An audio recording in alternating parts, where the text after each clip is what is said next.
말씀의 제목은 진짜 사랑을 경험한 제자들, 진짜 사랑을 경험한 제자들. 오늘은 5월 21일 부부의 날입니다. 가정의 달 5월에 둘이 만나서 하나가 되었다. 그래가지고 5월 21일을 가정의 달로 이 가정의 달의 부부의 날로 제정한 겁니다. 그리고 최근에 어버이날과 스승의 날도 있었습니다. 여러분 인사드려야 될 부모님과 스승에게 인사들 다들 잘 하셨죠? 설교가 오늘 좀 길어질 것 같습니다. 아멘 소리가 안 들려서 이런 이야기를 들은 적이 있습니다. 어버이날을 앞두고 대학생인 두 딸 사이에서 있었던 일입니다. 연년생인 두 딸은 어릴 때부터 계속 이렇게 좀 다투면서 자랐다고 해요. 나이도 연년생이고 체형도 비슷하고 그래서 그 옷 한 벌 사고 그거 좀 돌려 입으면 좋을 텐데 그래도 어릴 때부터 그게 안 된 거예요. 내 거야. 왜 내 거를 입어? 이러면서 내 거 챙기느라고 이게 양보가 안 돼가지고 언니 동생 사이에서 그렇게 살아온 거예요. 부모님이 뭐 하나 부족하게 키운 것도 아닙니다. 예쁜 두 딸 검지오겹처럼 키웠습니다. 그런데 큰 딸은 이제 부모님과 함께 같이 살면서 그 지역의 대학을 다니고 작은 딸은 다른 지역의 이제 대학을 다니게 되었는데 이 일로 인해서 또 자매들 사이에 갈등이 또 발생을 했습니다. 큰 딸은 가만히 보니까 멀리 있는 동생한테 아빠 엄마가 용돈을 더 많이 보내주는 거라. 그 생활비도 가야 되고 막 이러니까. 그게 싫어. 반면에 작은 딸은 가만히 생각하니까 언니는 부모님 옆에서 맨날 좋은 거 다 먹고 그렇게 있는 것처럼 또 느껴지네. 그래서 서로 오해하고 시기하고 그렇게 하다가 글쎄 5월 초에 막 그 일 때문에 둘이 또 대판 싸워버린 거예요, 동생이. 그래서 어버이날 선물을 안 했다는 겁니다. 아빠 엄마는 나는 안 사랑하고 언니만 사랑하고 아빠 엄마는 나는 안 사랑하고 동생만 사랑하고 그래서 어버이날 선물을 안 했다는 것입니다. 시기하는 마음이 얼마나 무서운가를 보여주는 한 작은 실례입니다. 받은 감사를 잃어버리게 만듭니다. 많이 받았는데 작게 받은 것처럼 느껴지게 만듭니다. 사랑하는 분인데 사랑하는 분에게 사랑을 표현하고 싶은 마음이 들지 않게 만드는 것입니다. 자, 오늘 본문도 그런 게 나오는데 첫 번째, 사랑을 제대로 못하는 사람들이에요. 많은 사람들이 사랑에 대해서 자신감을 보입니다. 목사님, 내가 다른 거는 몰라도 내가 사랑 하나는 자신 있습니다. 이게 일반적으로 우리들의 생각입니다. 그러나 죄송하지만 대부분 그 자신감은 착각입니다. 진짜 사랑이 뭔지 잘 모르고 하는 말입니다. 자신이 지금 사랑한다고 생각하는 경우 대부분 가만히 보면 자기의 환상, 자기 욕심, 자기 중심적인 사랑인 경우가 많습니다. 오늘 본문이 그런 사실을 가르쳐 줍니다. 당시 이스라엘 사회는 만찬, 그러니까 저녁 식사를 함께 모여서 하기 전에 손하고 발을 씻었습니다. 왜냐하면 그들이 살던 삶의 뒷배경이 광야였기 때문에 그렇죠. 그래서 만찬 자리에 도착하면 종이나 노예나 아랫사람이 주인과 윗사람의 발을 씻어드리는 게 그냥 일반적인 상식이었습니다. 우리가 코로나 때 마스크 썼던 거하고 똑같다. 그러니까 종과 아랫사람이 윗사람의 발을 씻어드리는 것은 특별한 일이 아니고 그냥 자연스러운 일상이었습니다. 그런데 오늘 본문에서는 이상한 일이 일어납니다. 제자들이 만찬장에 들어가면서 스승 예수님의 발을 씻어드리지를 않은 거예요. 오늘 본문을 보니까 물동이, 세숫대야 그리고 수건까지 완비되어 있었습니다. 그러니까 장비가 없어서 스승의 발을 씻어드리지 못한 게 아닙니다. 할 수 있는 상황인데 그런데 제자들의 스승의 발 씻어드릴 마음이 없었던 것입니다. 요한복음은 제가 이렇게 쭉 묵상해도 이유가 기록되어 있지 않아서 최후의 만찬을 담고 있는 병행구절 마태, 마가, 누가복음을 좀 보니까 누가복음에 힌트가 숨어 있었습니다. 누가복음 22장 24절 말씀, 또 그들 제자들 사이에 그 중에 자기들 중에 누가 크냐 하는 다툼이 난지라. 제자들 사이에서 도토리 키재기를 하고 있었습니다. 내가 더 낫다. 내가 예수님 더 사랑한다. 서로 경쟁하고 시기하느라고 예수님의 발 씻어드릴 생각을 못했던 것입니다. 제자들은 예수님의 사랑 많이 받았습니다. 3년간 동고동락했습니다. 예수님이 먹여주시고 입혀주셨습니다. 말씀을 들려주셨습니다. 기적을 경험하게 하셨습니다. 많고 많은 인생들 중에 특별히 12명을 그렇게 사랑해 주셨습니다. 그러니까 예수님 발 씻어 드리는 것은 제자들 입장에서 100번도 1000번도 더 해드려야 될 일이죠. 물동이가 없고 세숫대가 없으면 밖에 나가서 사서라도 해드렸어야 할 일입니다. 그런데 제자들이 시기하고 경쟁하고 질투하느라고 그만 그들의 마음이 확 높아져 버렸어요. 마음이 높아져 버리니까 그들의 마음이 한번 그렇게 흩어지니까 스승 예수님이 눈에 들어오지를 않은 거예요. 그래서 오늘 이 최고의 만찬장에는 낮은 마음 가진 사람들이 없었습니다. 다들 높은 마음들 일색입니다. 그러니까 다들 어떤 생각을 하느냐 하면 저 인간이 내 발 씻어줘야지 이 생각만 하고 있는 거죠. 이런 분위기 속에서 누가 나는 낮은 자야 그런 마음으로 다른 예수의 발을 씻어라. 여러분 예수님이 함께 계시지 않고 주변 보면 이런 현상이 이 순간이 뭘라는 것을 제자들은 모를 수 있죠.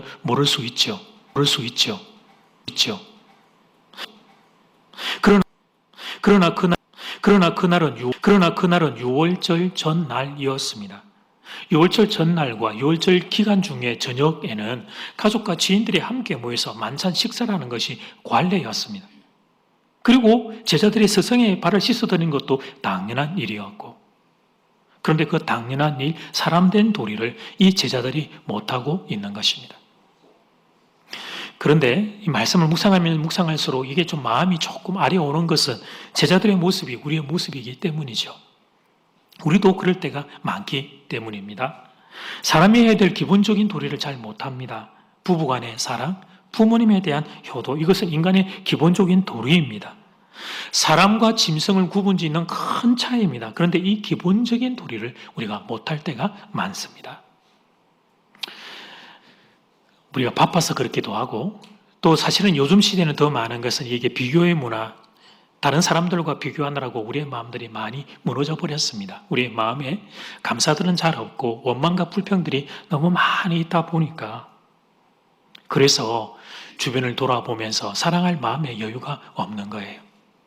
사랑하는 여러분, 예수님에 대한 시선을 놓치면 안 됩니다. 예수님에 대한 시선을 잘 고정해야 합니다. 그런데 어떻게 하면 좋나요? 제자들도 그렇고 우리도 그렇고 예수님에 대한 시선은 자꾸 잃어버리고 사람들 보느라고 우리의 마음들이 자꾸 흩어지니 이 일을 어떻게 하면 좋을지. 그래서 감사가 나오지 않습니다.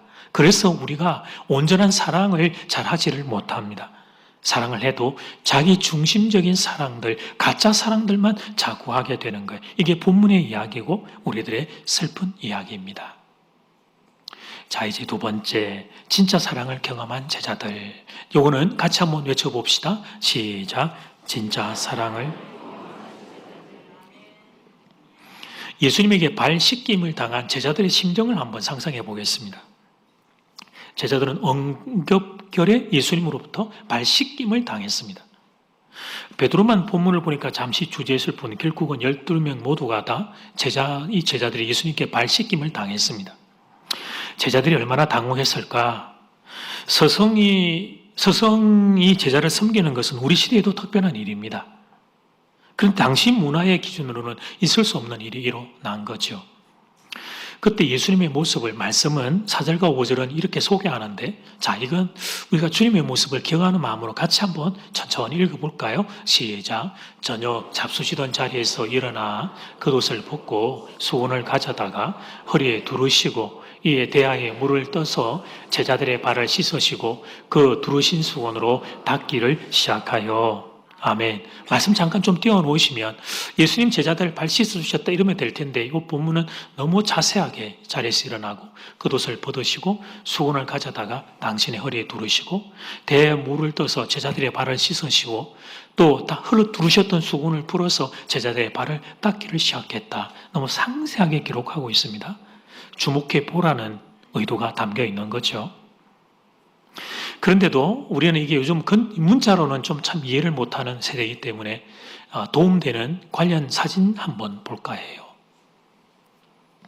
하얀 옷을 입고 있는 분이 예수님으로 화가는 그림을 표현을 했고, 지금 발 씻김을 당하고 있는, 손을 내밀면서 이렇게 거절하는 듯한 사람이 아무래도 베드로처럼 보이고, 나머지 제자들이 그렇게 쭉 앉아있는 상황입니다. 자, 그림은 된 것 같아요. 이제 본문이 조금 더 이제 입체감 있게 이해가 됐을 텐데, 우리나라 옛말에 서성의 그림자도 밟지 마라는 말이 있습니다. 그만큼 서성은 높은 분입니다. 우리에게 지혜와 지식과 삶의 길을 가르쳐 주는 분들이기 때문에 그렇죠. 노래말도 있습니다. 불러드리면 좋겠지만 여러분들이 은혜를 못 받을 것 같아서, 스승의 은혜는 하늘 같아서 우르르 볼수록 높아만 지네, 참되거라 바르거라 가르쳐 주신 스승의 마음은 어버이시다. 그런데 그 스승이 이 노예도 좀 이렇게 안 하려고 했던 그 일을 제자들에게 하셨던 거예요. 상상해 보았어요. 제자들이 겪었을 당혹감, 서로 경쟁하고 막 질투하고 막 눈도 막 훑어보더라고. 자기들 발도 씻지 못한 채 만찬석에 앉아있는 자기 자신들을 뒤늦게 발견한 거예요. 뭐 예수님 발 못 씻어주더라도 자기 발이라도 씻고 그 들어가야 될 텐데 그것도 못한 거죠. 그러고 나서 보니까 내 발 불편한 걸 느끼는 순간, 아차, 스승 예수님 발도 못 씻어드렸네? 그러니 거기서 제자들끼리 친구, 형, 아우들 서로 발 씻을 생각을 어떻게 하겠어요? 자기 발, 예수님 스승의 발도 생각을 못 하는데, 다들 이 발이 먼지하고 땀으로 이제 범벅이 돼가지고, 이 깝깝한 발가락, 그거를 여보는 이렇게 꼼지락 그런데, 모래 알갱이가 발가락 사이로 기어가는 그런 불편함들을 느끼면서, 그 발의 불편함이 마음의 불편함으로 느껴질 때쯤, 그때 갑자기 예수님이 자리에서 일어나시더니 대야를 가져다가 물을 붓고 제자들의 발을 씻어주기 시작하셨습니다. 그러니까 양심이 문드러지지 않고서야 어찌 당혹감을 느끼지 않을 수 있었을까? 제자들은 엉겁결에 베드로는 뭐 하지 마세요 말이라도 좀 길겠지만, 나머지 제자들은 베드로가 그렇게 씻김을 당하고 나니까 다들 그냥 그러다 그냥 예수님께 발 씻김을 당하고 만 거예요. 그런데 오늘 이 본문 시점으로 제자들이 겪은 마음은 당혹감, 죄송함이었다면, 시간이 조금 더 지나가면서 제자들의 오늘 이 본문의 사건은 어떤 마음으로 번져가냐면, 감당치 못할 사랑, 흘러내리는 눈물을 닦을 수 없는 마음, 이제 이런 것들로 이게 확정되어 가기 시작합니다. 오늘 본문 시점만 해도 제자들은 이 순간이 최후의 만찬인 걸 몰랐어요. 그럴 수밖에 없죠. 우리도 지금 이 순간밖에 모르니까 제자들도 그때 그 시점밖에 몰랐어요.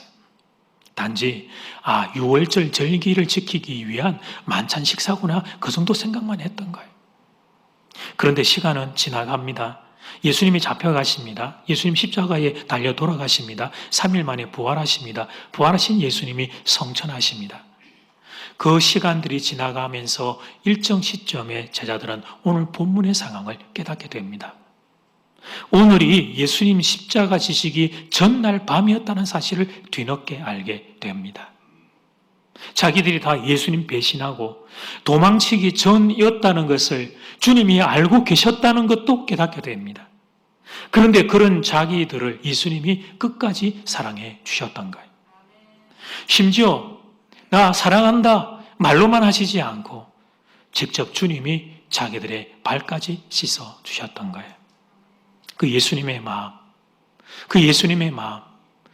정말 이 배신으로 점철되어 있는 그 밤에 자기들을 버리지 않고 끝까지 사랑해 주셨던 그 예수님의 마음을 제자들은 뒤늦게 어느 날 깨닫게 됩니다. 오늘 본문을 보면 예수님께서 아셨다는 내용이 3번 반복돼요.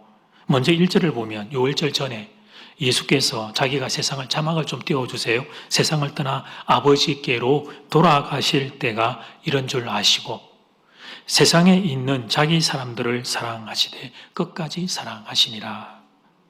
자막을 좀 띄워주셔요. 여러분 성경을 보셔도 좋은데 제가 다시 한번 읽어드릴게요. 1절을 6월절 전에 예수께서 자기가 세상을 떠나 아버지께로 돌아가실 때가 이런 줄 아시고 되어 있죠.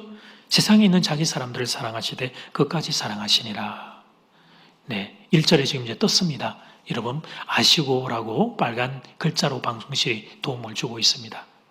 3절에 한 번 더 아신다는 게 나오는데 저녁 먹는 중에 예수는 아버지께서 모든 것을 자기 손에 맡기신 것과 또 자기가 하나님께로부터 오셨다가 하나님께 돌아갈 것을 아시고 마지막으로 아시고가 한 번 더 나와요. 11절 상반절 말씀에 이는 자기를 팔 자가 누구인지 아심이라. 예수님은 아셨습니다. 이 순간이 십자가 지기 전이라는 사실을 아셨습니다. 심지어 자기를 팔 제자가 누군지도 아셨습니다. 가룟 유다를 포함해서 다른 제자들도 다 예수님을 배신할 것을 아셨습니다. 그 쓸쓸한 밤, 외로운 밤, 그 서운하고 섭섭한 밤, 뭐라고 말로 형언할 수 없는 그 밤에 그런데 예수님은 당신 생각보다 제자들 생각을 더 많이 하십니다. 앞으로 이 험한 세상 살아가야 될 제자들 생각을 더 많이 하십니다. 이 녀석들 앞으로 이 험한 세상 어떻게 살아갈 수 있을런지. 그래서 제자들에게 줄 수 있는 최고의 선물을 주십니다. 끝까지 사랑을 주십니다. 제자들의 발을 씻으면서 예수님은 이렇게 기도하셨을 것이라고 저는 상상이 돼요. 발을 이렇게 닦으면서 이렇게 철렁철렁 물소리가 나며 베드로와 그렇게 발을 닦으면서 얘들아 앞으로 어떤 세상이 펼쳐져도 너희가 어떤 모습으로 있게 될지라도 잊지 말고 기억해야 될 것이 있다. 그것은 내가 너희를 사랑한다는 것이다. 내가 너희를 포기하지 않는다는 것이다. 너희 눈에 내가 성천하고 난 이후에 보이지 않겠지만 보혜사 성령의 이름으로 나는 너희와 영원히 함께 있단다. 이 사실을 꼭 기억하거라. 베드로야, 말씀은 하지 않으셨지만 베드로의 발을 잡으시고 베드로야 꼭 기억해라. 안드레야, 야고보야, 요한아, 너 꼭 기억해야 한다. 가룟 유다의 발을 닦으시면서 유다야, 유다야, 유다야.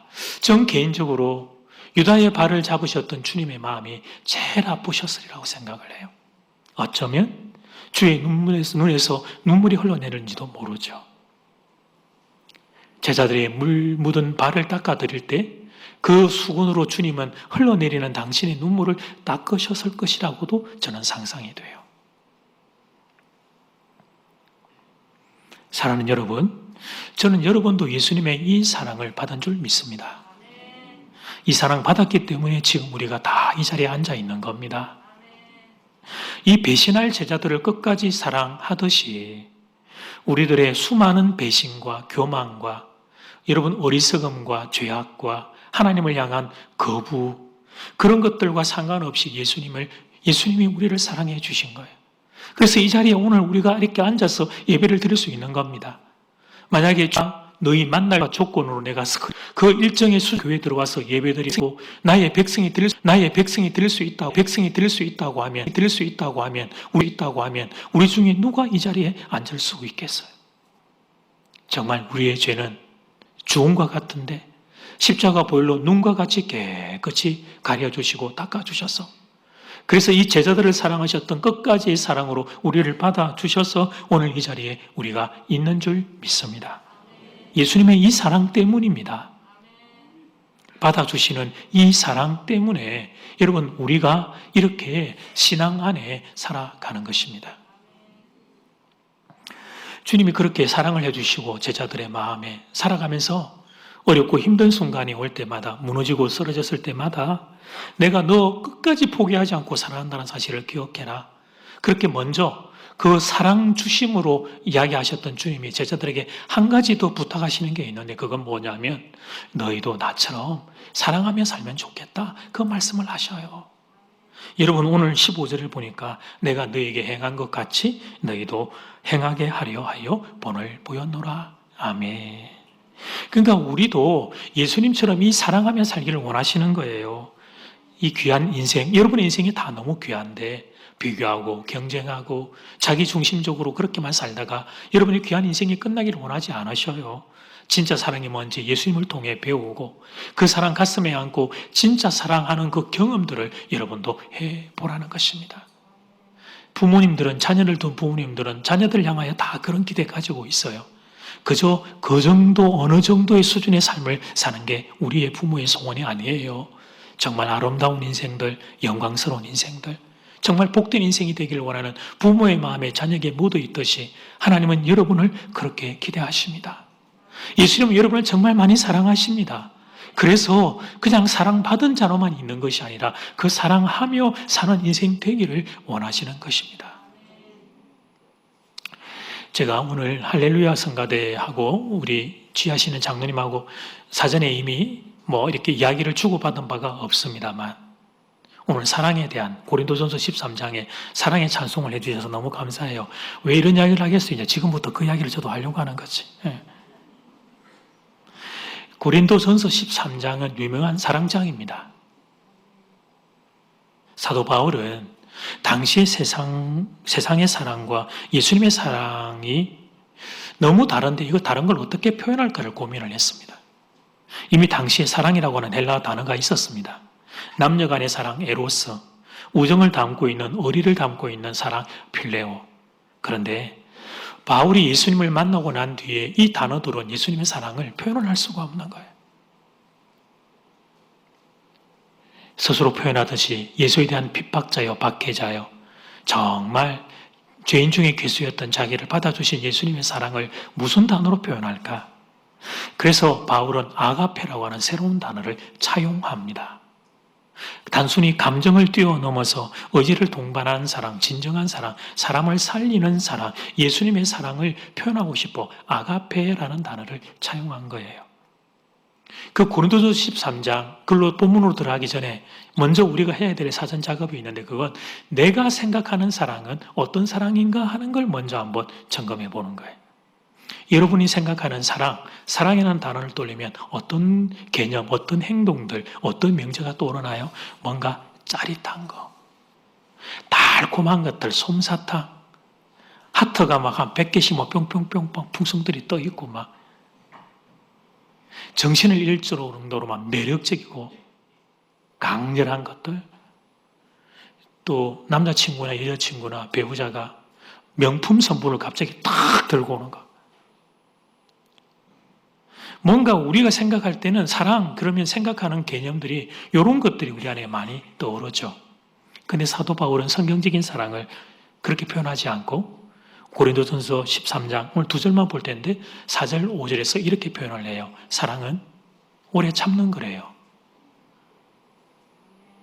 사랑은 짜릿한 거, 매력적인 거, 사랑은 오래 참는 거래요. 사랑은 온유하며 시기하지 아니하며, 사랑은 자랑하지 아니하며, 교만하지 아니하며, 무례히 행하지 아니하며, 자기의 유익을 구하지 아니하며, 성내지 아니하며, 악한 것을 생각하지 아니하며, 7절의 제일 마지막에 보면 모든 것을 견디느니라. 이게 성경이 말하는 사랑, 아가페의 사랑입니다. 혹시 여기 계시는 분 중에 이런 사랑하실 분 계신가요? 아멘이 없기 때문에 설교가 또 길어질 거예요. 오래 참는 사랑하고 싶은 분, 모든 걸 견디는 사랑, 온유한 사랑하고 싶은 분. 좀 짧아지겠다, 설교가. 아멘 한 10분 하셨기 때문에. 여러분, 우리가 이런 사랑 받는 건 좋죠. 그런데 이런 사랑하고 싶은 분은 잘 없을 거예요. 그러니까 여러분 뭘 깨닫습니까? 우리라는 인간이요, 다 놔두고 이거 한 가지, 사랑하는 이 한 가지도 제대로 못하는 존재라는 거예요. 세상이 말하는 사랑은 감정입니다. 그것도 자기 감정입니다. 내 감정이 좋으면 사랑이고 내 감정이 싫으면 사랑이 아니라고 말합니다. 감정을 따라서 사랑이 수시로 왔다 갔다 합니다. 물결처럼, 바람처럼. 그걸 또 멋진 드라마와 영화로 만들어서 미화합니다. 그게 더 멋있는 사랑이라고, 그게 더 짜릿한 사랑이라고, 그게 더 현대적인 사랑이라고. 내 사랑 또한 나의 자기 결정권을 따라 마음대로 해도 되는 거라고. 그래서 너무나 많은 이 시대의 사람들이 거짓된 사랑이 그게 진짜인 줄 알고 미혹되고 속고 살고 있습니다. 그리고 그 감정을 따라 쉽게 움직일 때 그 이후에 발생하게 될 책임에 대해서는 어느 누구도 말하지 않죠. 예를 들어 봅시다. 배우자가 아닌 다른 이성에게 내가 감정이 움직여서, 그래서 배우자는 나하고 계속 오랫동안 살아서 그냥 무미건조한데 새로운 이성에게 감정이 움직인다고 그 이성에게로 가버리면, 그러면 그 뒤에 일어날 아픔은 어떻게 할 거예요? 만약에 그 가정에 자녀들이 있으면 어린 영혼들이 받을 상처는 어떻게 할까요? 세상은 거짓된 사랑은 이후에 책임을 말하지 않습니다. 진정한 사랑, 성경적인 사랑은 감정을 뛰어넘는 거예요. 물론 사랑은 감정에서부터 출발하지만 의지로 연결되는 거예요. 감정이 따라오지 않을 때도 하나님이 내게 부탁한 사람인 줄 알아서 사랑하기 위해 노력하는 거예요. 하나님이 내게 부탁한 사람 명확하게 알 수 있는 일단 가족, 그리고 한 교회 안에 한 지체된 성도들 애쓰는 거예요. 힘쓰는 거예요. 배우자와 부모님이 약해지고 세월이 가서 외적인 매력이 사라지고 외적인 힘들이 약해져 가도 내가 선택한 사랑이며 하나님이 내게 부탁한 사람이기 때문에 의지를 다해 사랑하기 위해 노력하는 것입니다. 이것이 아가페의 사랑입니다. 예수님은 우리가 이 영광스러운 사랑하는 인생들 되기를 꿈꾸고 기대하시는 것입니다. 한 가정의 이야기를 예로 좀 들어드리겠습니다. 가정의 달 말씀인데, 우리 청년들 결혼 전에 결혼 예비학교 하면 제가 들려드릴 때도 있고 못 들려드리는 이야기이기도 한데 들려드리기도 하는 이야기입니다. 남편이 그날 회사에서 힘이 많이 들었습니다. 탈진과 공황장애가 살짝 왔습니다. 퇴근하면서 너무 힘이 들어서 이런 생각을 했습니다. 오늘 퇴근하면 아내에게 조금 양해를 구하고 내 작은 방에 들어가서 내가 혼자서 한 1시간, 2시간 정도만 혼자 좀 있으면 좋겠다. 너무 힘이 드니까. 그런 생각으로 집에 들어왔는데 집에 들어와서 보니까 난리가 났어요. 애들이 막 집안을 엉망으로 만들어 놓고. 그리고 지쳐있는 아내 얼굴이 보입니다. 그때 남편이 힘이 하나도 없는데, 정말 힘이 없는데 모든 걸 끌어모아서 마지막 힘을 짜 모읍니다. 내게서 아내를 향하여 사랑할 수 있는 감정이 없지만 의지를 동원합니다. 여보, 오늘 집에서 애들 보느라 힘들었지? 내가 뭘 좀 도와줄까? 아내가 그 말을 듣는데 울컥합니다. 아내도 남편을 본 순간 지금 남편의 상태가 어떤지 직감적으로 알았기 때문에, 부부는 보면 알거든요, 상태를. 남편이 지금 그런 말할 상황이 아니구나. 남편도 지금 죽을 것 같은 순간이구나. 그런데 온 의지를 다해서 자기를 받아주고 있다는 것을 아내가 안 거예요. 그때 받는 사랑은 순간의 쾌락과는 비교할 수 없는 깊은 사랑입니다. 지친 아내의 영혼을 살려내는 진짜 사랑입니다. 한 남자가 한 여자를 살려내는 거죠, 그게. 반대의 경우도 있습니다. 집에서 애들이 말을 안 듣습니다. 말을 안 들을 때 애들은 엄마가 볼 때 꼭 남편을 닮았습니다. 사실은 그 엄마 닮아서 말 안 듣는 건데, 어쨌든 말 안 들을 때는 딱 엄마가 볼 때는 그거 딱 남편 닮아가지고 이놈들이 말을 안 듣는다. 딱 그래요. 그래서 특별 바가지를 10개를 준비했습니다. 특수 제작이 되어서 웬만해서는 깨지지 않는, 남편과 부딪혀야만 깨질 특별 바가지 10개를 딱 준비를 해놨습니다. 그렇게 바가지를 들고 깨트리려고 딱 대기하고 있는데 퇴근하고 들어오는 남편을 보는 순간 척은하네. 지치고 고난 모습을 보는데 아이고 너무 안 됐어요. 그래서 그 아내가 딱 바가지 1번부터 10번까지 했던 바가지를 다시 싹 모아가지고 뒤로 살짝 숨겨. 내가 한 2시간만 뒤로 숨겨 놓으리. 그리고 남편을 위로합니다. 여보, 오늘 우리 가정 위에 연애라고 수고 많았죠. 여러분 오늘 너무 힘들어 보이는데 빨리 식사하고 오늘 내가 여보 배려할 테니까 1시간이든 2시간이든 혼자 좀 나가서 산책을 하든지 당신 혼자 좀 이렇게 시간을 보내면 좋을 것 같아요. 아내도 그런 말을 할 수 있는 감정이 전혀 없어요. 애들하고 너무 힘들어서 남편만 기다리고 있었는데 더 힘든 남편을 보고 의지를 동원해 그렇게 위로하는 겁니다. 만약에 이런 아내가 있다면 그 남편은 퇴근하자마자 집으로 달려올 겁니다.